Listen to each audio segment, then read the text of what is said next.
Hello friends, welcome to my channel Celebrity Cricket Shots. This video is about Sriram Venkat biography. K. Sriram Venkat గారు ఒక Indian TV actor. మెయిన్గా Telugu TV ఇండస్ట్రీలో work చేస్తున్నారు. శ్రీరామ్ గారు June 19, 1976 Saturday జన్మించారు. శ్రీరామ్ గారు ఇండియాలో ఆంధ్రప్రదేశ్ అనే స్టేట్లో అమలాపురం అనే ఊర్లో జన్మించారు. గ్రాడ్యుయేషన్ అయిపోయాక శ్రీరామ్ గారు అమలాపురం నుంచి హైదరాబాద్కి వచ్చి యాక్టింగ్ కెరీర్ స్టార్ట్ చేయాలి అని డిసైడ్ అయ్యారు. ఫస్ట్ DD8 సీరియల్లో యాక్ట్ చేశారు దూరదర్శన్లో. తర్వాత ఎగిరే పావురమ, విధి, రాధా కళ్యాణం, దామిని లాంటి సీరియల్స్లో కూడా యాక్ట్ చేశారు.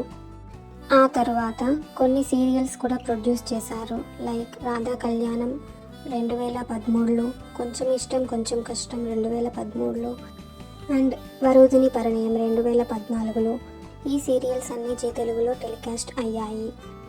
టీవీతో పాటు డేంజర్, బొమ్మరిల్లు, రామ్దండు, శతమానం భవతి లాంటి సినిమాల్లో కూడా యాక్ట్ చేశారు. 2020లో ప్రేమ ఎంత మధురం అనే టీవీ సీరియల్ స్టార్ట్ చేశారు. అందులో హీరోగా చేస్తూ అందరినీ ఆకట్టుకుంటున్నారు. కె. శ్రీరామ్ వెంకట్ గారికి 2022లో రిలీజ్ అయిన రెక్కి, అలాగే 2020లో స్టార్ట్ అయినటువంటి ప్రేమ ఎంత మధురం సీరియల్, అలాగే 2017లో రిలీజ్ అయినటువంటి శతమానం భవతి మూవీ లాంటి ప్రాజెక్ట్స్తో పేరు వచ్చింది. శ్రీరామ్ వెంకట్ గారు చాలా పాపులర్ అయినటువంటి సీరియల్స్లో యాక్ట్ చేశారు. అతను చేసిన సీరియల్స్ లిస్ట్లో మొదటిగా DD8 ఉంది. తర్వాత ఎగిరే పావురమ, విధి, రాధా కళ్యాణం, దామిని, భామ సత్యభామ అండ్ ప్రేమ ఎంత మధురం సీరియల్స్లో కూడా నటించాడు.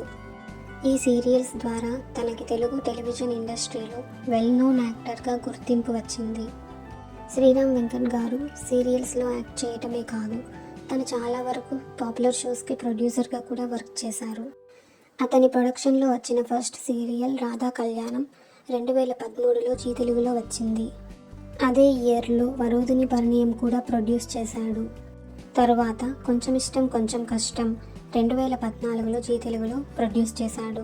రీసెంట్గా ప్రేమ ఎంత మధురం సీరియల్ 2020లో జీ తెలుగులో కూడా ప్రొడ్యూస్ చేశాడు. జీ తెలుగులో ప్రసారమైన కళ్యాణ వైభోగం సీరియల్ కూడా వెంకట్ శ్రీరామ్ గారు ప్రొడ్యూస్ చేశారు. ఈ సీరియల్ మొత్తం జై మంగా నిత్య మీదనే ఉంటుంది. శ్రీరామ్ వెంకట్ గారు సీరియల్స్లో యాక్ట్ చేయడంతో పాటు మూవీస్లో కూడా వర్క్ చేశాడు. అతని ఫస్ట్ మూవీ డేంజర్ 2005లో రిలీజ్ అయ్యింది. తర్వాత 2006లో రిలీజ్ అయినటువంటి బొమ్మరిల్లు సినిమాలో యాక్ట్ చేసి మంచి రికగ్నిషన్ తెచ్చుకున్నాడు.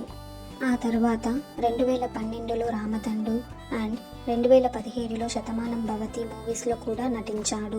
ఈ మూవీస్ ద్వారా శ్రీరామ్ గారు ఫిల్మ్ ఇండస్ట్రీలో పాపులారిటీని గెయిన్ చేసుకున్నాడు.